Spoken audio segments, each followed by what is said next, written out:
Ayan, isang mapagpalang araw mga kamangyan, dito tayo sa isang kaibigan, at nakita ko yung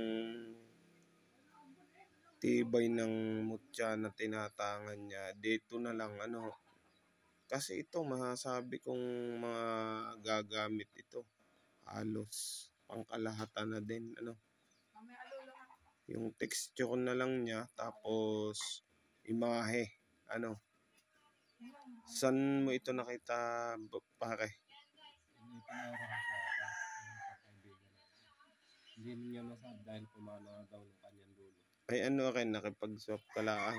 Sinwapan mo na. Parang may ngipin. Tapos may imahe ng dragon. Ay anong kwento? Saan daw nakita mismo? Pumana daw kasi ng kanyang dulo. Hindi niya daw masabi. Hindi niya natanong sa kanyang dulo bago pumana. Napakagaganda mga kamangyan. Ano pa yung iba dyan?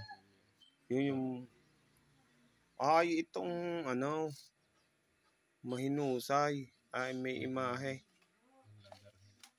Ito ang kanyang mukha. Yun ang mukha. Oo nga. Palong na bata. Ay daw ito? Itlog ng tandang gubat. di labuyo. Itlog ng labuyo. Ito pa yung kanya. Yan mga kamangyan, tutuyuin natin kasi baka sabihin nyo naman gawang tao, Kahit to yan ay tuyuin at tingnan nyo yung bawat niya, talagang wala ho kayong makikita na kahit anumang marka na ginamitan siya ng makina. Kasi kung yan ho ay gawang tao, itong pingas na ito, wala yan.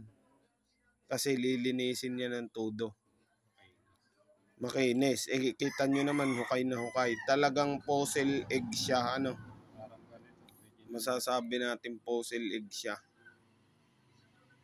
Yan. Kasi kung man-made, wala ho yang mga dukal-dukal na yan. Yan, lumabo na. Wala ho yung mga dukal-dukal na yan. Kita nyo yan? Kasi pag man-made, pipilitin yan ang gagawa na linis lahat. Patag. Ayan. Original din na kambal.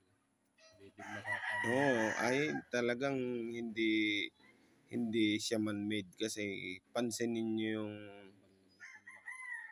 yung pagkabato niya talaga hong kalikasan, Ayan, diyan yung mapapatunayan kasi na talagang may mga kumakalat man na handmade na.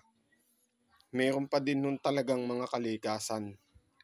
Ito naman yung sinasabi nung may-ari na nakuha daw mismo sa loob ng papaya. Yung pagkakaiba lang na nakikita natin sa loob ng papaya kasi yung iba, ang ginagawa doon ng iba, yung parang hugis papaya din yung nakukuha nila sa loob, pinatutuyo at mainam pampaswerte. Ito kasing kabukuran yung kanya, bato. Bato talaga. Tsaka kalikasan din ho yan.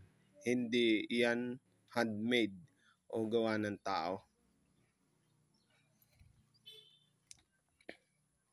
May buli ka din. Ay ito, anong kwento naman dito? Pangilaw yan ng isang malaking aso. Nung napatay daw nila. Umagahan daw ay naging baboy kamo. Ay may baboy posibilidad na ito ay pangil ng aswang,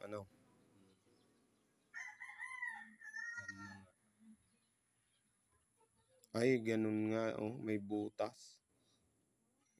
Masasabi natin ganun nga yan. Kasi may butas. Baka may karga. May butas. Ay, may buli ka din Tingnan nga yung bulik mo. Ayan. Ito mga kamangyan, isa ding uri ng batuomong bulik, Yan. Ito yung isa. Pero parehong umong bulik yan. Ito lang isa mag-green. Sa kawayan gaya? Yan ang bulik talaga. Itong bulik. Ay, ari nga ang bulik. Pero may bulik na gaya na kulay, nagbiberde. Hindi nakapit sa magnet. Mga kamangyan, paano malalaman yung original na bato mong bulik? Kumakapit po siya sa magnet. At dapat ho ay ganitong postura. Yan no. Yan yung isa hindi masyadong bilog. Hindi naman kasi pag bilog na bilog yan isipin ng iba handmade yan. Pero wala silang makikitang ganyan na bato sa buhanginan lang. Ayan, marami po salamat mga kamangyan.